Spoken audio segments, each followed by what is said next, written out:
Hello students, this is the first video on the chapter Nomadic Empires. In the previous chapter, we had learned about Islam, which spread across Arabian Peninsula. And in this chapter, we are going to read about the nomadic empire, which spread across Central Asia. So, in this chapter, we are going to read about nomads. The name of the chapter is Nomadic Empires. The word nomad means the people who roam around here and there. And empire means a particular territory on which someone rules. So, when we talk about nomadic empire, it seems contradictory. So, in the beginning of this chapter, it is written that the term nomadic empires can appear contradictory. वो एक विरोधाभासी है कि nomadic मतलब वो लोग जो एक जगह से दूसरी जगह घूमते रहते हैं, घुमक्कड़ जिन्हें हम बोलते हैं. On the other hand, empire means वो टेरिटरी जिस पर कोई रूल करता है पर्टिकुलर टेरिटरी के ऊपर और वो स्टिल है. सो दोनों ही अलग अलग वर्ड हैं. अगर हम इन्हें कंबाइंडली यूज़ करें तो हम इस चैप्टर में पढ़ेंगे एक ऐसे एम्पायर के बारे में जिस पर किसने रूल किया, नोमैड्स ने रूल किया. So let us begin with the text. The term nomadic empire can appear contradictory. Nomads are arguably quite essential wanderers organized in family assemblies with a relatively undifferentiated economic life and rudimentary system of political organization. In the beginning, the meaning of word nomadic is explained, in which they said कि nomads जो होते हैं वो मूलतः हम जिन्हें घुमक्कड़ लोग बोलते हैं. और ये भी कहा जा सकता है कि ऐसे लोग जिनका आर्थिक और राजनीतिक जीवन जो है वो अविभेदित मतलब जिसमें परिवर्तन नहीं किया जा सकता. एंड और उसमें क्या होता है, परिवारों का समूह होता है जो प्रॉपर तरीके से संगठित है. तो इस तरह से हम ये देखते हैं कि नोमैडिक पीपल जो होते हैं वो उनका जो राजनीतिक और आर्थिक जीवन है वो परिवारों के समूहों में संगठित होता है. On the other hand, empire दूसरी तरफ साम्राज्य जो वर्ड है वो किस चीज़ को दर्शाता है. The term empire on the other hand carries within it sense of material location. वो दर्शाता है एक पर्टिकुलर जगह को और उसमें क्या है, स्टेबिलिटी है. Derived from complex social and economic structure. Stability है एक पर्टिकुलर क्या है वहाँ पर, सोशल और इकोनॉमिक स्ट्रक्चर है जिसे गवर्नेंस करना उस पर्टिकुलर टेरिटरी पर ईजी हो जाता है और एक प्रॉपर एडमिनिस्ट्रेटिव सिस्टम उस टेरिटरी में होता है. But the juxtapositions on which these definitions are framed may be too narrowly and historically conceived. They certainly collapse when we study some imperial formations constructed by nomadic groups. अब यहाँ हम देखेंगे लेकिन कई बार जो समाजशास्त्री हैं वो जो डेफिनेशंस देते हैं वो बहुत ही संकीर्ण होती हैं, बहुत ही लिमिटेड होती हैं, क्योंकि वो पर्टिकुलर लगे बंधे जो सांचा होता है उसी में ढली हुई होती हैं. यानी जो ये डेफिनेशन दी है बहुत ही लिमिटेड है कि भाई नोमैड्स जो हैं वो पीपल हैं जो एक जगह से दूसरी जगह घूमते रहते हैं और उनका राजनीतिक और आर्थिक जीवन जो है वो लिमिटेड होता है और संगठित होता है, परिवारों में वो संगठित होते हैं.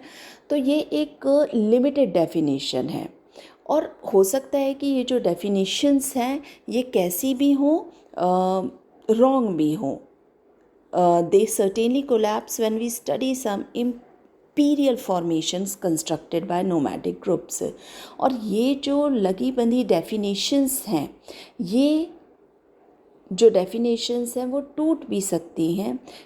किस तरह से टूट सकती हैं? जब हमें नोमैडिक पीपल के बारे में इस चैप्टर में हम पढ़ेंगे, तो ये जो अभी हमने डेफिनेशन इनके बारे में पढ़ी, हो सकता है कि ये बहुत ही संकुचित हो और इससे भी वाइड स्प्रेड हम इसके बारे में इस चैप्टर में पढ़ें।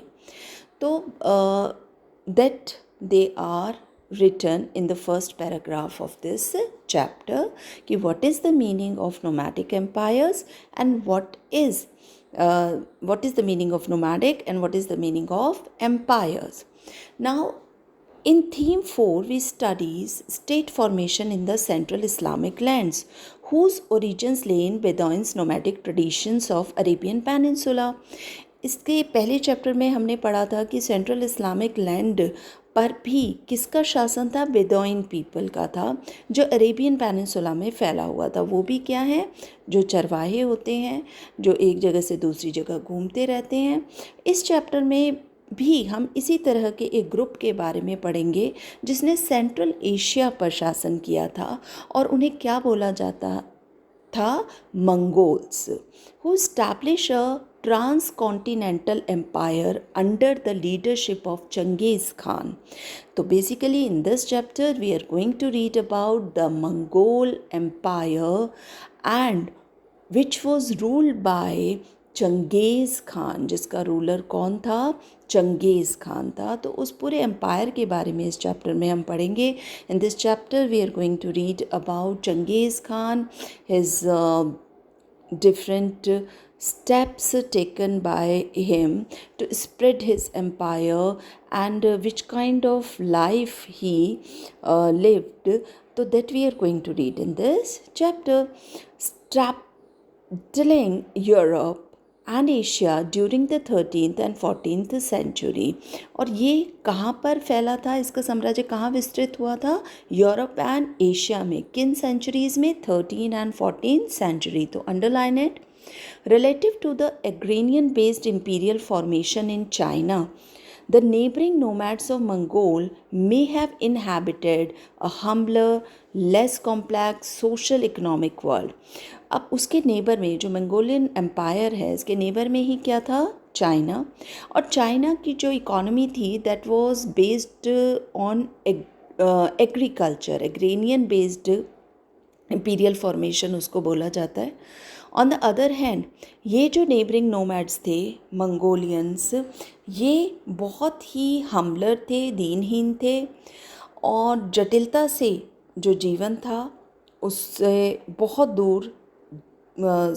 दूर थे। मतलब कॉम्प्लेक्स नहीं थी इनकी लाइफ, बहुत ही सामान्य थी इकोनॉमिक वर्ल्ड में। But the central Asian nomadic societies were not isolated islands. लेकिन ऐसा भी नहीं कह सकते कि ये जो सेंट्रल एशियन नोमैडिक सोसाइटीज़ थीं ये किस तरह की थी? आइसोलेटेड थी। That was impervious to historical change. वो कैसी थी कि उनमें लगातार धीरे धीरे परिवर्तन आते रहे थे टाइम के साथ साथ, और इसका बहुत ज़्यादा इनके ऊपर ऐतिहासिक जो परिवर्तन हुए थे उनका प्रभाव पड़ा था। ये जो समाज थे इन्होंने वर्ल्ड के बहुत सारे देशों के साथ संपर्क रखा नोमैडिक पीपल ने, और उनके ऊपर अपना प्रभाव भी छोड़ा, इम्पैक्ट छोड़ा, और वहाँ से उन्होंने बहुत कुछ सीखा भी, जो उसके लिए एक बहुत ही इम्पॉर्टेंट पार्ट है। सो these societies interacted, had an impact on and learned from the larger world of which they were very much a part. This chapter studies the manner in which Mongols under Genghis Khan adapted their traditional social political custom to create fearsome military machine and sophisticated method of governance. इस chapter में हम यही पढ़ेंगे कि चंगेज़ खान ने किस तरह से एक सामाजिक और राजनैतिक सिद्धांतों से एक इस तरह का माहौल, एक इस तरह का सैनिक तंत्र क्रिएट किया था जो बहुत ही जटिल था। उसकी गवर्नेंस बहुत ही इम्पॉर्टेंट थी, प्रशासनिक व्यवस्था बहुत इम्पॉर्टेंट थी। The challenge of ruling a dominion spanning melange of people, economies, conventional systems mean that Mongols could not simply impose their steppe tradition. अब वहाँ पर स्टेपे ग्रासलैंड है, तो उसके लिए हम स्टेपे पीपल या स्टेपे ट्रेडिशंस वर्ड भी यूज़ करेंगे, जहाँ पर मंगोल्स ने शासन किया था। तो over there recently annex territories. अब यहाँ पर बताया गया है कि किस तरह से उन्होंने तरह तरह के लोगों के साथ वो लोग रहे, इकॉनमी अर्थव्यवस्था इस्टेब्लिश की। और इससे ये पता चलता है कि वो ऐसा नहीं करते थे कि जहाँ भी गए वहाँ पर अपने ट्रेडिशंस को उन्होंने थोपा हो। उन्होंने सभी को अपने तरीके से रहने का मौका दिया, लेकिन उनको अपने साम्राज्य को स्प्रेड करना था, और वो बहुत अच्छे तरीके से कर रहे थे because of their social, political and military machine. Now they innovated and comprised, creating a nomadic empire that had a huge impact on the history of Eurasia. तो यूरेशिया, यूरोप और एशिया को मिलाकर जो बोला जाता है यूरेशिया, उस पर बहुत ज़्यादा इम्पैक्ट रहा था मंगोलियन एम्पायर का. That had a huge impact of history of Eurasia even as it change the character and composition of their own society forever. Even उन्होंने क्या किया कि उन्होंने लोगों से बहुत कुछ सीखा. इस वजह से वो जहाँ भी गए, नए नए जो जगह पर वो गए, तरह तरह के लोगों और अर्थव्यवस्था और धर्मों को उन्होंने देखा. बट जो ये नोमैडिक एम्पायर था, उसके लिए उन्होंने नए नए कदम उठाए, समझौते भी किए उसे इस्टेब्लिश करने के लिए. और उन्होंने मंगोलों के जो समाज के चरित्र और संरचना जो थी, उसे हमेशा के लिए बदल डाला था. ये जो नोमैडिक एम्पायर जब इस्टेब्लिश हुआ था, तो ये मंगोलियंस का जो कैरेक्टर था या उनकी जो क्रिएशन थी, उसको पूरी तरह से इस नोमैडिक एम्पायर ने बदल दिया था. पहले मंगोलों को कोई नहीं जानता था, but later on Genghis Khan की गवर्नेंस में थ्रू आउट द वर्ल्ड लोग उन्हें पहचानने लगे थे.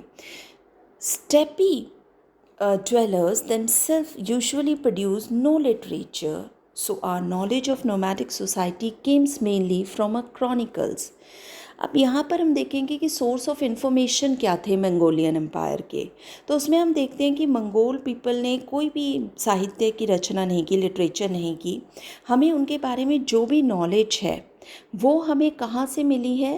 क्रॉनिकल से, डेट वाइज डिस्क्रिप्शन जो होता है, ट्रैवलॉग्स से, जो ट्रैवलर्स आए उन्होंने जो कुछ लिखा, डॉक्यूमेंट्स से जो किसने प्रोड्यूस की, सिटी बेस्ड साहित्यकारों ने, लेटरियट्स ने. And these authors often produce extremely ignorant and biased reports of nomadic life. ये जो ऑथर्स थे, उन्होंने जो कुछ भी लिखा वो बिल्कुल इस तरह से लिखा कि वो ब्यास नहीं थे. ऐसा नहीं थे कि वो नोमैड्स, वो मंगोल्स के बारे में लिख रहे थे. उनका जो प्रभाव दूसरे लोगों पर पड़ा उसके बारे में भी वो पूरी तरीके से उन्होंने लिखा. अपनी यात्रा का और अपने जैसे जो ट्रैवलॉग्स होते हैं, अपनी यात्रा का वृत्तांत लिखा. तो ऑथर्स ने भी अपना पूरा प्रॉपर वे में जो भी उन्होंने वहाँ पर देखा उसको लिखा. The imperial success of Mongols however attracted many literati. अब जिस तरह से उसका विकास हो रहा था मंगोल्स का, जिस तरह से वो स्प्रेड हो रहे थे, उस तरह से बहुत सारे जो साहित्यकार थे उनके बारे में लिखना चाहते थे. Some of the travelogues of their experience, other stayed on serve Mongol masters. अब कुछ तो थे जो घूमने आते थे इन जगहों पर, वहाँ उन्होंने अपने साहित्य लिखे मंगोलियन एम्पायर से रिलेटेड. और कुछ मंगोल मास्टर्स के, यानी मंगोलियन जो एम्पायर में डिफरेंट जो लीडर्स हुए थे उनके अंडर भी उन्होंने रहकर लिखा. अब उसमें से कई बैकग्राउंड से ये लोग आए थे जो ये सब उनके बारे में लिखते थे. कुछ बुद्धिस्ट भी थे, कन्फ्यूशियंस भी थे, क्रिश्चियंस भी थे, Turkish, Muslim people, although not always familiar with the Mongol customs, many of them produce sympathetic accounts. हालांकि ये जो लोग थे वो मंगोल कल्चर से, कस्टम से निकले हुए नहीं थे, लेकिन उन्होंने फिर भी बहुत ही सहानुभूति तरीके से उनकी प्रशस्तियों, यूलॉजीज मीन्स प्रशस्तीज, प्रशस्ति क्या होती हैं, जो किसी राजा के वाहवाही में लिखी गई हों, उसके बारे में कुछ अच्छी अच्छी बातें लिखी गई हों, and that challenged and complicated the otherwise hostile city based tirade against the steppe marauders. तो इसमें हम ये देखते हैं कि लोगों ने मंगोल रीति रिवाज का ज्ञान ना होते हुए भी बहुत कुछ उनके बारे में लिखा था, और ऐसे विवरणों को जो यूरेशिया के शहरों में उपजे, और उन्होंने उन लेखों को चुनौती दी जो मंगोलों को स्टेपी लुटेरे बताकर उनके बारे में, उनके अगेंस्ट बहुत कुछ लिखते थे। इस सब से मंगोलों को तस्वीर, इन सब से जो मंगोलों की तस्वीर थी वो पहले से ज़्यादा बहुत ज़्यादा जटिल हो गई थी। दैट मीन्स कि मंगोलों के बारे में ये सब जो लिखा गया, उसके बाद मंगोलों को लेकर जो पोजीशन थी वो बहुत ही स्ट्रॉन्ग हो गई थी। तो मंगोलों का इतिहास हमें कुछ रोचकता उपलब्ध कराता है, जिससे हमें ये पता चलता है कि सामान्यतः ये जो अभ्रमणशील समाज थे, यानी नोमैड्स, तो वो जो इधर से उधर घूमते रहते हैं, और दूसरे वो जो कहीं नहीं घूमते, यानी एक पर्टिकुलर एम्पायर इस्टेब्लिश किया हुआ है, वो लोग इन नोमैड पीपल को बर्बर भी कहा करते थे, और बर्बर कहकर उन पर प्रश्न चिन्ह लगाया था। बेसिकली जो चाइना के लोग थे उन्होंने उन्हें बर्बर कहा था, नोमैड पीपल को। तो यहाँ साइड में हम देखेंगे, the term barbarian is derived from the Greek barbaros which meant a non Greek, कि बारबेरियन शब्द ग्रीक शब्द से बना है और जिसका मतलब होता है जो नॉन ग्रीक पीपल हैं, ऐसे लोग जो बर्बर साउंड करते हैं, एक रैंडम उनका भाषा होती है और जो बर्बर के समान लगती है, मतलब कि कुछ प्रॉपर तरीके से नहीं है। कुछ इवन ग्रीक जो ग्रंथ हैं उसमें बोला गया है कि वो बच्चों की तरह उनको दिखाया गया है, कि जिन्हें सही से बोलना भी नहीं आता, क्योंकि चाइनीज़ पीपल तो ऑब्वियसली, क्योंकि चाइना के ऊपर भी उन्होंने अटैक किया था मंगोल्स ने और उन पर राज किया था, तो ऑब्वियस है कि वो लोग उन्हें अच्छा नहीं मानेंगे, तो उसके बारे में वो बुरा भला ही कहेंगे।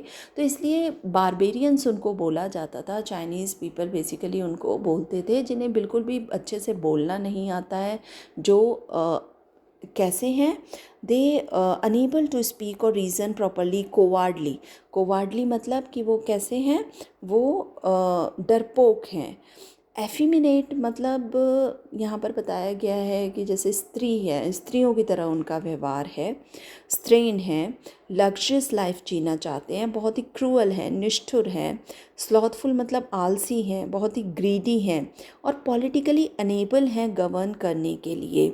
तो ये जो स्टीरियोटाइप थी ये पास की गई रोमन्स के द्वारा, who used barbarian the term for the Germanic tribe. Even और किसके लिए ये शब्द प्रयोग किया हुआ है, रोमन्स ने किया था जर्मैनिक ट्राइब्स के लिए, गॉल्स के लिए, हुन्स के लिए। Chinese had different terms for the steppe barbarian, Chinese ने भी इस टर्म को यूज़ किया, but none of them carried a positive meaning. लेकिन किसी भी तरह से इस शब्द को जो प्रयोग किया गया, या किसी भी तरह के लोगों ने उसका प्रयोग किया, चाइनीज़ ने किया या रोमन पीपल ने किया या ग्रीक पीपल ने किया, तो बर्बर शब्द का प्रयोग उन्होंने जिन भी लोगों के लिए किया वो कैसा था, नेगेटिव मीनिंग था, कि वो लोग अच्छे नहीं थे।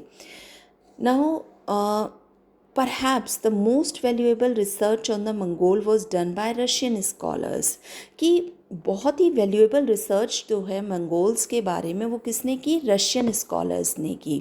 और वो कब की, इन 18th and 19th century as the Tsarist regime consolidated its control over the Central Asia, जब ज़ारिस्ट रिजाइम ने सेंट्रल एशिया पर शासन किया, तो उस टाइम पीरियड में उन्होंने इनके बारे में लिखा।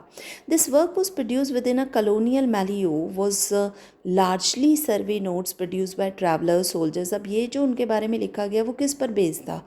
ट्रैवलर्स के ट्रैवलॉग्स पर, सोल्जर्स, मर्चेंट्स, एंटिक्वेरियन, स्कॉलर्स।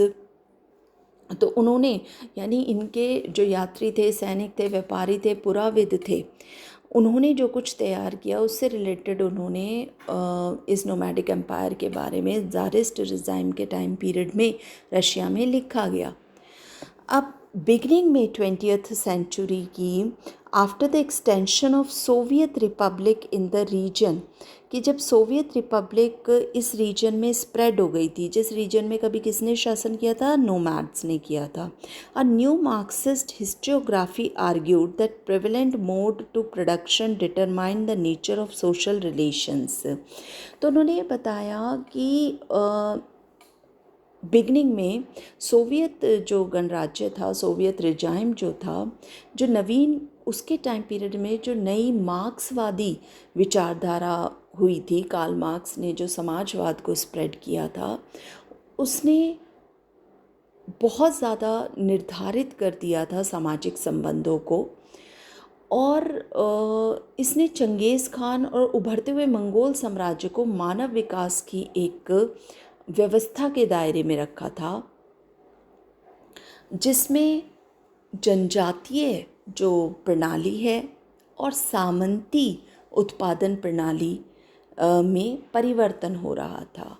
यानी पहले जो लोग थे, यानी जो मंगोल पीपल थे, वो उनकी कैसी प्रणाली थी, प्रोडक्शन पॉलिसी कैसी थी? जनजातीय थी। लेकिन धीरे धीरे उन्होंने क्या करना शुरू कर दिया? इम्पीरियलिज्म आ गया उनके अंदर, कि जब शुरुआत की थी तो अपने आप को स्ट्रॉन्ग किया था, लेकिन धीरे धीरे उन्होंने, जब वो स्ट्रॉन्ग हो गए तो उन्होंने आसपास के राज्यों को भी अपने अंडर में करना शुरू कर दिया था। तो इस तरह से धीरे धीरे समाज जो था समूह में भी बट गया था। जैसे कृषक, भूस्वामी और लॉर्ड के बीच में एक बड़ा अंतर पाया जाता था। तो अब यहाँ पर ये बताया गया है कि transition from a tribal to a feudal mode of production from a relatively classless society to one where were wide differences between lord, the owners of land, peasant, despite following such a deterministic interpretation of history, excellent research on Mongol languages and their society culture was carried out by scholars such as, अब उनके Mongols की language के बारे में, society के बारे में, culture के बारे में किन स्कॉलर ने, कई स्कॉलर्स ने लिखा, जिसमें से एक तो हैं जिन्होंने लिखा बोरिस याकोवेलेविच व्लादिमिस्टाव जैसे अन्य विद्वान भी थे, और दूसरे जैसे कि वैसिली व्लादिमिरोविच बार्टोल्ड। अब उन्होंने जो रशियन जो विचारधारा थी उसका समर्थन नहीं किया था। रशियन विचारधारा के अंतर्गत क्या था कि उन्होंने यायावर साम्राज्य ने, यायावर मतलब जो घुमक्कड़ थे, मतलब जो नोमैड्स थे, उन्होंने क्या चीज़ स्प्रेड नहीं की थी उसके अकॉर्डिंग, बार्टोल के अकॉर्डिंग, कि उन्होंने साम्राज्य का विस्तार नहीं किया। जैसे कि किसने कहा नोमैड्स के बारे में? रशियंस ने बोला था। एक ऐसे समय जब स्टालिन कौन था? जहाँ पर रशिया में स्टालिन का शासन हुआ था, और उस टाइम पीरियड में राष्ट्रवाद की इस्टेब्लिशमेंट हुई थी। स्टालिन के टाइम पीरियड में नेशनलिज्म स्प्रेड हुआ था। तो तब बार्टोल्ड ने बताया था किसके बारे में? चंगेज़ खान, उसके वंशजों के बारे में, और मंगोलों का जो जीवन था, उसकी उपलब्धि जो थी, उसका सकारात्मक और बहुत ही सहानुभूतिपूर्ण वर्णन उसने किया था। क्योंकि क्या स्प्रेड हो रहा था वहाँ पर? राष्ट्रवाद स्प्रेड हो रहा था रशिया में। तो At a time when the Stalinist regime was extremely wary of regional nationalism, Bartol's sympathetic and positive assessment of career achievement of the Mongols under Genghis Khan and his successor got him into trouble with the censors. It severely curtailed the circulation of work of a scholar, and it was only in the 1960 during and after the more liberal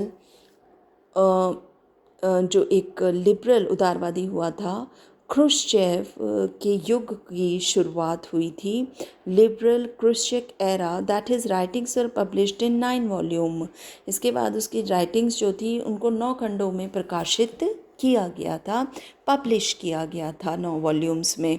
तो इस paragraph में हमने देखा कि किस तरह से Mongols के बारे में, क्योंकि मंगोल्स पीपल ने खुद अपने बारे में कुछ नहीं लिखा था, उनके बारे में किन्होंने लिखा, डिफरेंट लोगों ने उनके बारे में लिखा. ट्रैवलर्स ने लिखा, इसके अलावा कई साहित्यकारों ने उनके बारे में लिखा, यात्रियों ने, सैनिकों ने, व्यापारियों ने उनके बारे में लिखा. और सबसे पहले रशिया में उनके बारे में बहुत कुछ लिखा गया था. और किन सेंचुरीज़ में लिखा गया था, 18th एंड 19th सेंचुरी में लिखा गया. और कैसे उन्होंने वहाँ पर उसे कुछ स्कॉलर्स ने बेटर बताया और कुछ ने उसे बेटर नहीं बताया. तो इस चीज़ के बारे में इस पैराग्राफ में लिखा हुआ है कि हमें किस तरह से जानकारी मिलती है चंगेज़ खान के बारे में, जिसने मंगोलियन एम्पायर पर शासन किया था. The transcontinental span of the Mongol Empire also meant that sources available to scholars are written in a vast number of languages. अब जो ये पार महाद्वीप है, यानी ट्रांसकॉन्टिनेंटल, ये जो मंगोलियन एम्पायर का जो क्षेत्र था, इसको ट्रांसकॉन्टिनेंटल बोला जाता है. कि जिसके बारे में किसको पता है, विद्वानों से हमें पता चला है. और जो इसका विस्तार है, इसके बारे में जो भी शोध किया गया है, यानी उन्होंने जो भी इसके बारे में जानकारी हासिल की है, वो हमें कहाँ कहाँ से मिलती है, इसको अंडरलाइन करेंगे. चीनी से, मंगोली, फ़ारसी, अरबी भाषा में हमें उपलब्ध हैं. ऐसे कुछ स्रोत जिनसे हमें मंगोलियन एम्पायर के बारे में पता चलता है, इस ट्रांसकॉन्टिनेंटल साम्राज्य के बारे में हमें पता चलता है. And perhaps the most crucial are the sources of Chinese, Mongolian, Persian, Arabic, but vital materials are also available in Italian, Latin, French and Russian. इस हमें और किस भाषा में पता चलता है इनके बारे में? Italian, Latin, French and Russian. Often the same text was produced in 2 languages with different contents. Sometime क्या होता था कि सेम ही टेक्स्ट कई लैंग्वेजेस में लिखी जाती थी और उसमें कंटेंट भी डिफरेंट होता था. For example, Mongolian Chinese version of earliest narrative on Genghis Khan, जैसे चाइनीज़ वर्जन भी था. Title Mongqol un Niuca Tobca'an and secret history of the Mongols are quite different and the Italian and Latin versions. तो यही जो लिखा गया different languages में, Italian और लैटिन वर्जन्स में, तो उसमें कंटेंट थोड़ा डिफरेंट था. Marco Polo travellers to the Mongol court do not match. Even Marco Polo ने जब मार्को पोलो ने यहाँ पर विज़िट किया था, उन्होंने जो कुछ लिखा वो इन बुक से डिफरेंट था. Now since the Mongols produce little literature on their own, were instead written about by literati from foreign cultures, Malleus historians have often doubled as physiologists to pick out the meaning of phrases for their closest approximation of Mongol usage.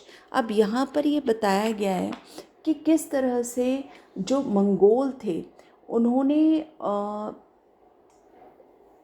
अपने बारे में जो साहित्य लिखा था वो बहुत कम था, और जो विदेशी सांस्कृतिक वातावरण में रहने वाले विद्वानों ने अनेक उनके बारे में लिखा. इस तरह से इतिहासकारों को उन विदेशी मूल रचनाओं में जिन वाक्यांशों का प्रयोग किया है, उसका मंगोल भाषा के करीबी अर्थ निकालने के लिए किसका यूज़ किया गया, किसने उसका अर्थ निकाला मंगोलिया भाषा में, वाड गैमीमांस्क ने बहुत ही इम्पॉर्टेंट जो भूमिका थी वो इसमें निभाई थी कि सभी ने अपनी अपनी लैंग्वेजेस में लिख दिया। अब उसको मंगोलियन पीपल किस तरह से समझें कि उनके बारे में क्या लिखा गया है, तो ये भी एक काम किसने किया, यहाँ पर पिक किया उसकी हिस्ट्री के बारे में। The secret history of Mongols, गार्नर Doerfer on Mongol and Turkic terminologies infiltrated into Persian language bring out the difficulty involved in studying the history of Central Asian nomads. अब इगोर दे रैकेवेलिट्स ने और गैरेहार्ड Doppler ने, ये जो विद्वान हुए हैं, उन्होंने ये बताया कि ये जो नोमैडिक इतिहास था, नोमैडिक पीपल की जो हिस्ट्री थी, उनको पढ़ने में बहुत ही प्रॉब्लम्स को फेस करना पड़ता है, तो वो सब उन्होंने आगे उजागर किया था। तो इस चैप्टर में हम आगे देखेंगे कि चंगेज़ खान और मंगोलों के जो इतिहास है, मंगोलों का जो इतिहास है, उसका साम्राज्य जो है, उसकी जो इतनी ज़्यादा उपलब्धियां रही थी, उसने इतना ज़्यादा कुछ जो गेन किया था, उसके बारे में उद्यमी विद्वान अनुसंधानकर्ताओं को अभी बहुत कुछ छानबीन करनी बाकी है।